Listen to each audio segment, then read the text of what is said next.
अस्सलामुअलैकुम वरहमतुल्लाहि वबरकातुहू।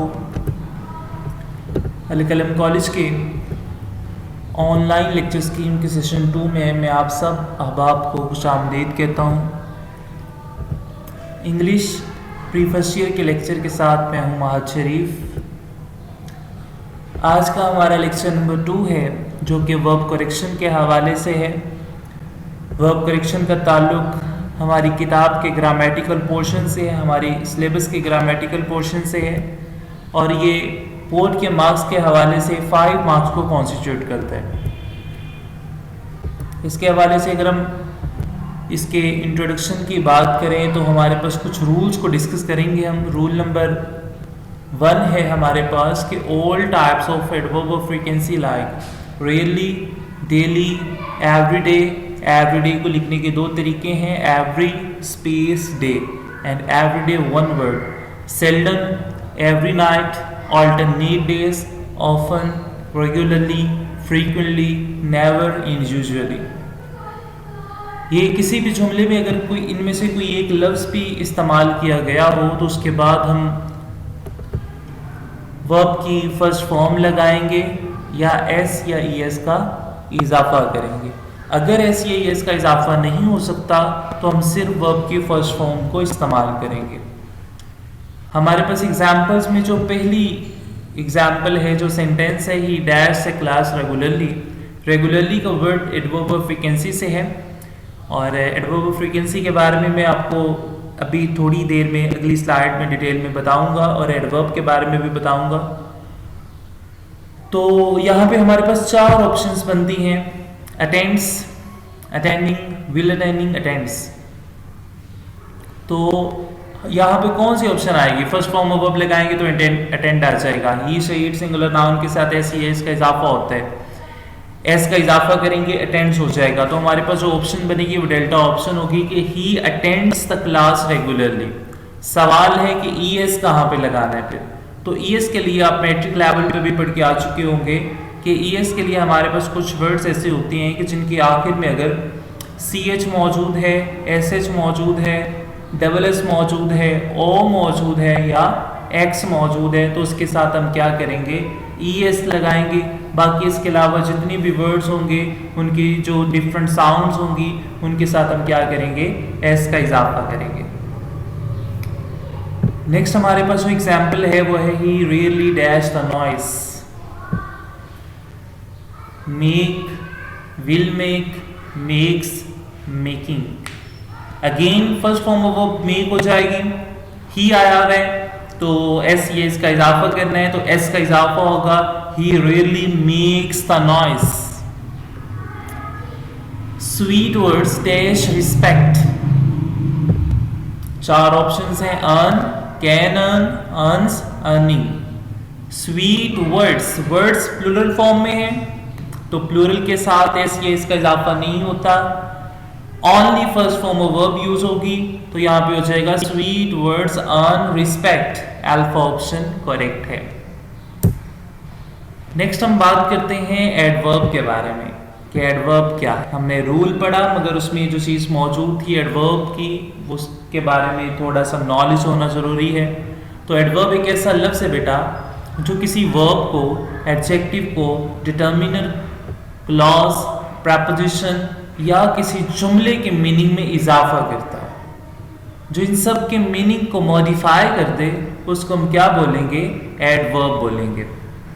तो हमारे पास जो चंद अल्फाज मैंने इस्तेमाल किए इसमें उनके बारे में भी हमें पता होना चाहिए। वर्ब क्या है, एडजेक्टिव क्या है, डिटर्मिनर क्या है, क्लॉज क्या है, प्रपोजिशन एंड सेंटेंस।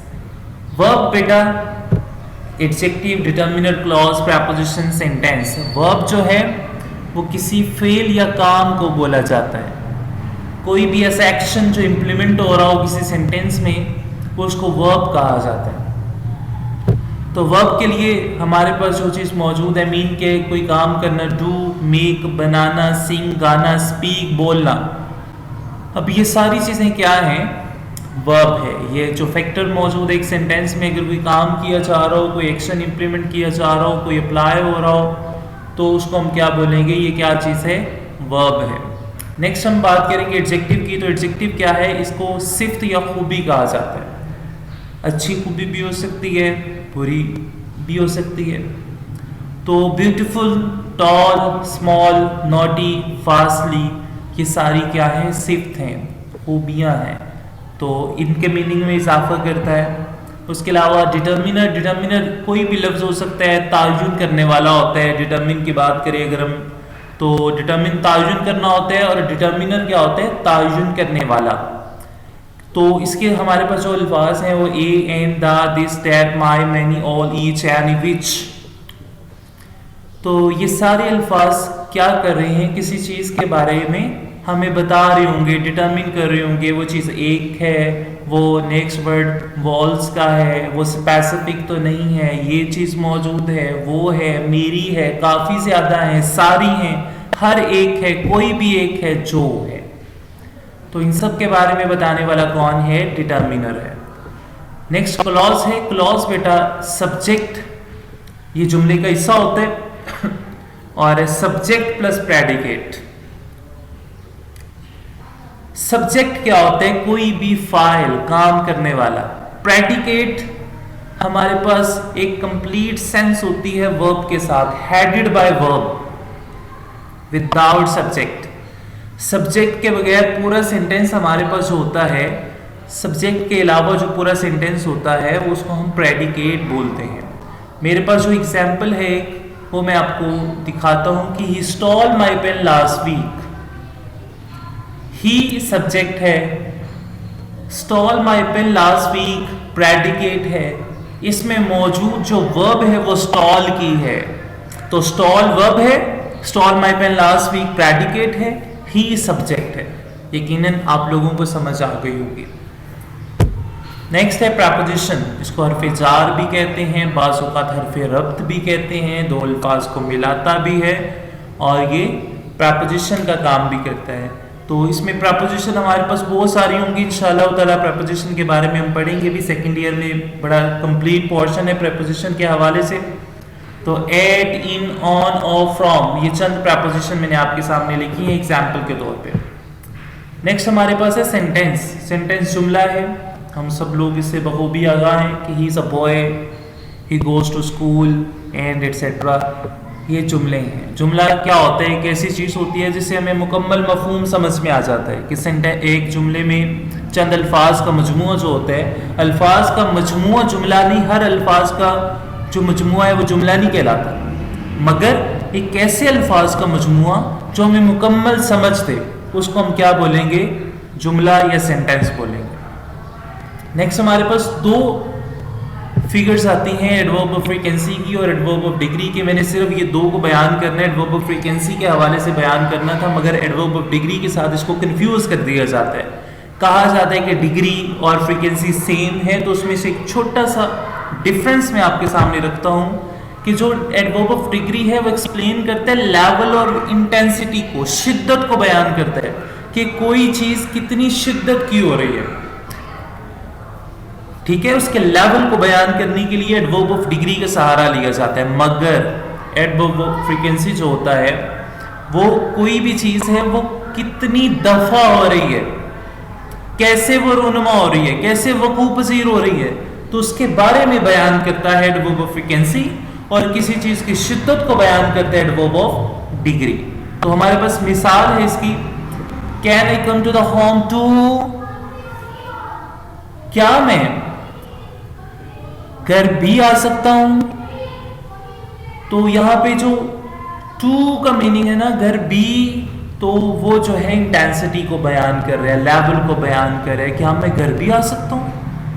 फिर है फ्रीक्वेंसी कि कोई चीज कितनी दफा हो रही है।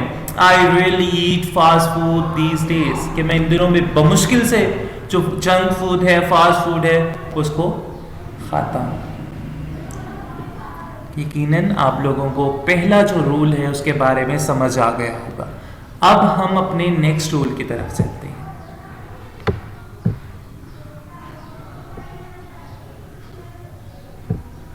रूल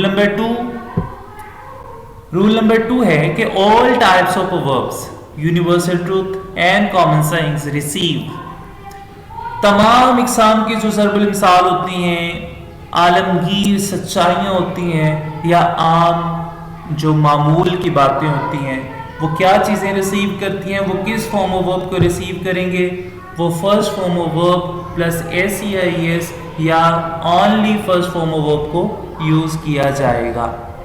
एग्जाम्पल्स की बात करें तो पहली एग्जाम्पल हमारे पास है slow and steady dash the race. एक मॉरल भी है, प्रोवर्ब भी है और यूनिवर्सल ट्रुथ भी बन चुका है कि wins winning may win has been winning. तो first form of verb and S या एस का इजाफा, तो ये हो जाएगा wins. Slow and steady wins the race. Second, the earth dash around the sun. जमीन सूरज के गिर्द क्या करती है? रिवॉल्व करती है, रिवॉल्व्स करती है, रिवॉल्विंग करती है या मे रिवॉल्व। तो हमारे पास ग्रामेटिकल टेक्निक के हवाले से जो यहाँ पे बेस्ट फॉर्म वर्ब बनती है वो रिवॉल्व्स बनती है। ठीक है, तो यहाँ पे हो जाएगा the earth revolves around the sun. Next हम अपने नेक्स्ट रूल की तरफ चलते हैं। तो नेक्स्ट रूल है रूल नंबर 3। रूल नंबर 3 में बयान होता है कि words like do, does, did, will, shall, may, might, would, could and should, ये सारे अल्फाज जो हैं इनमें से कोई एक भी अगर किसी जुमले में इस्तेमाल किया गया है तो उसके साथ हम किस चीज़ को लगाएंगे, किस फॉर्म ऑफ वर्ब को यूज़ करेंगे, तो फर्स्ट फॉर्म ऑफ वर्ब का इस्तेमाल होगा। हमारे पास चंद मिसालें हैं। मिसालों में पहली मिसाल है कि we must start for the examination. 4 options हैं, वर्क्स, वर्क, वर्किंग, वर्कड। तो फर्स्ट फॉर्म ऑफ वर्ब बनती है वर्क, वी के साथ एस ये इसका इजाफा नहीं होता। अगर मैं ऊपर से कॉन्सेप्ट क्लियर करता चलूं तो डू के साथ, डज के साथ, did, will, shall, may, might, would, could and should के साथ एस ये इसका इजाफा नहीं होता। यहाँ पे सिर्फ 2 ऐसे हेल्पिंग वर्ब मौजूद थे कि जिनके टेंस में हम एस ये इसका इजाफा करते थे, वो है डू एंड डज। डू पहले ही ऑब्वियस चीज है, ऑब्वियस बात है कि वो प्लूरल फॉर्म के साथ आता है, प्लूरल सब्जेक्ट के साथ आता है या प्रॉपर सब्जेक्ट के साथ आता है, प्रॉपर नाउन के साथ। डज होता है वो कॉमन नाउन के साथ आता है, सिंगुलर नाउन के साथ आता है, तो इसलिए उसके साथ एस ये इसका इजाफा करते हैं। मगर चूंकि डज जो है वो नेगेटिव इंट्रोगेटिव या नेगेटिव इंट्रोगेटिव सेंटेंसेस में यूज होता है, तो इसलिए डज के साथ एस ये इसका इजाफा फिर नहीं होता। तो इसलिए यहाँ पे वी चूंकि आया हुआ है और दूसरा डू डज मौजूद नहीं है, बाकी किसी के साथ भी एस ये इसका इजाफा नहीं होता, तो we must work hard for the examination. Next, he could dash a destination by dint of hard work. Achieve, achieved, may achieve, can achieve. Achieve. He could achieve his destination by dint of hard work. I shall not dash a comment on his poor performance. तो हमारे पास जो alpha option है वो है made, making, will make and make। तो जो first form of verb है, जो प्रेजेंट फॉर्म है, वो मेक की है। I shall not make a comment on his poor performance. Delta option correct है। नेक्स्ट बेटा हम अपने रूल की तरफ चलते हैं।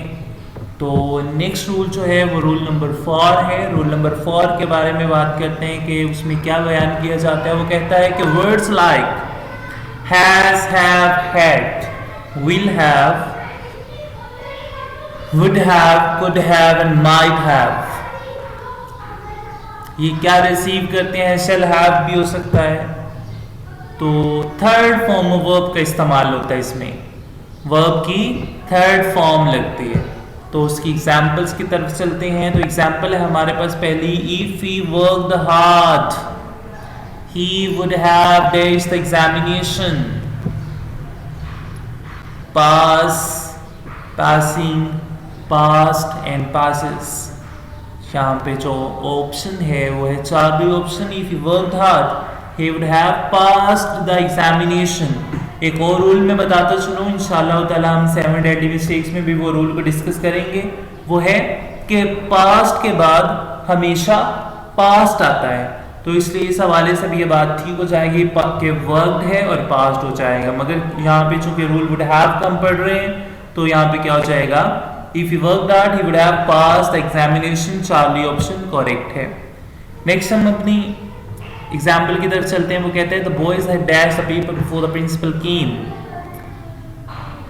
तो 4 ऑप्शंस की बात करें तो उसमें है finish, may finish, finishing and finishes. तो फिनिश्ड ऑप्शन ठीक है, हैड का इस्तेमाल हुआ है, पास्ट परफेक्ट का सेंटेंस बनता है हैड के हवाले से। मगर यहाँ पे चूंकि 2 सेंटेंसेस को, 2 क्लॉजेस को, 2 फ्रेजेस को यूज किया जा रहा है, मीन के 2 हमारे पास यहाँ पे फैक्टर्स मौजूद हैं, कंपोनेंट हैं, तो बिफोर से पहले वाला और बिफोर के बाद वाला, तो उस हवाले से भी इंशाअल्लाह ताला हम डिस्कस करेंगे। तो यहाँ पे चूंकि हेड के हवाले से रूल पढ़ रहे हैं हम, तो फिनिश्ड आ जाएगा, the boys had finished the paper before the principal came. Last rule की तरफ चलते हैं अब हम। अपने आज के लेक्चर का जो आखिरी रूल है वो है रूल नंबर 5। तो रूल नंबर 5 हमें क्या कहते हैं उसके बारे में हम पढ़ते हैं। रूल नंबर 5 कहता है कि words like yesterday, previous day, previous month, ago, last month, last day, last week, receive, ये इनमें से कोई भी लफ्ज अगर एक जुमले में इस्तेमाल हो जाए तो उसके साथ आप क्या करोगे, उसके साथ आप वर्ब की थर्ड फॉर्म लगाओ। ठीक है। बाज़ औक़ात हमें यहाँ पे एक और कॉन्सेप्शन भी मिलती है कि वर्ब की सेकंड फॉर्म को इस्तेमाल किया जाता है। तो अगर हम कुछ से फॉर्म्स ऑफ वर्ब की बात करें तो उसमें second form and third form same इस्तेमाल होती है, तो इस हवाले से कॉन्सेप्शन ज़्यादा क्लियर नहीं हो पाती है कि सेकंड फॉर्म का लगाएंगे या थर्ड फॉर्म का लगाएंगे। मगर चूंकि जो ज़्यादा हमारे पास क्लैरिटी से इंफॉर्मेशन रिसीव होती है वो थर्ड फॉर्म ऑफ वर्ब के हिसाब से है, तो यहाँ पे हम थर्ड फॉर्म ऑफ वर्ब को ही इस्तेमाल करेंगे। तो एग्जाम्पल्स है हमारे पास, I dash Shalimar garden yesterday, yesterday का लफ्ज़ इस्तेमाल हुआ, थर्ड फॉर्म ऑफ वर्ब लगाएंगे। यहाँ पे 4 ऑप्शंस हैं, visited, visits, will visit, have been visiting. तो कौन सी ऑप्शन इस्तेमाल होगी, विजिटेड अल्फा ऑप्शन ऑब्वियस है। नेक्स्ट हमारे पास जो एग्जाम्पल है वो है I dash the Hajj last year. 4 options की बात करें तो 4 ऑप्शंस है, perform, may perform, shall perform या परफॉर्म्ड। तो यहाँ पे जो डेल्टा ऑप्शन है परफॉर्म्ड, उसको हम चूज करेंगे। आई performed the Hajj last year. आज के हमारे लेक्चर के 5 रूल्स थे, उन 5 रूल्स के बारे में अगर किसी को कोई कन्फ्यूजन हो जाए बाद में मेरे लेक्चर के बाद, या वैसे आपको कन्फ्यूजन हो, समझ नहीं आ रही हो, तो उसके लिए आप उससे रब्ता कर सकते हैं। हमारा जो अगला लेक्चर होगा, जो अपकमिंग लेक्चर होगा, वो अगेन ग्रामर के बारे में होगा। तो हमारी 3 सीरीज चलेंगी इंशाअल्लाह ताला जिसमें हम ग्रामर के बारे में डिस्कस करेंगे। उन 3 सीरीज में मैं अपने इस पोर्शन को कंप्लीट करवाऊंगा इंशाअल्लाह ताला।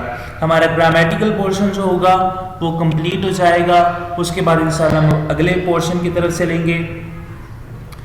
तो आज के लेक्चर के हवाले से अगर कोई मसला हो तो आप ज़रूर डिस्कस कर सकते हैं, और लेक्चर सुनने का शुक्रिया, जज़ाकल्लाह। और अगर ऐसे ही लेक्चर आप बार बार सुनना चाहते हैं, रोज़ाना सुनना चाहते हैं, या इस एजुकेशनल सिनेरियो के हवाले से आप उससे मुस्तफ़ीद होना चाहते हैं, तो अलकलम डिजिटल एजुकेशन के यूट्यूब चैनल को आप सब्सक्राइब करें और बेल आइकन के बटन पे क्लिक करें ताकि आपको नई से नई वीडियोस हमारी मिल सके।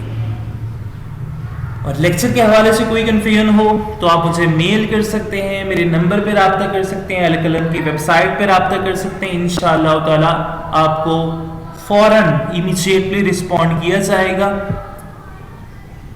और लास्ट में एक इंडोर्समेंट जो हमेशा हर लेक्चर में इंशाअल्लाह ताला मैं आपको दिया करूंगा कि बेटा अलकलम वेलफेयर्स के लिए आप अपनी जो खिदमत पेश कर सकते हैं उन्हें बरोएकार लाते हुए दुखी इंसानियत की खिदमत कीजिए, क्योंकि वो आप सब लोगों की मुतराजी है।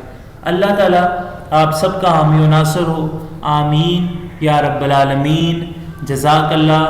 अल्लाह हाफ़िज़।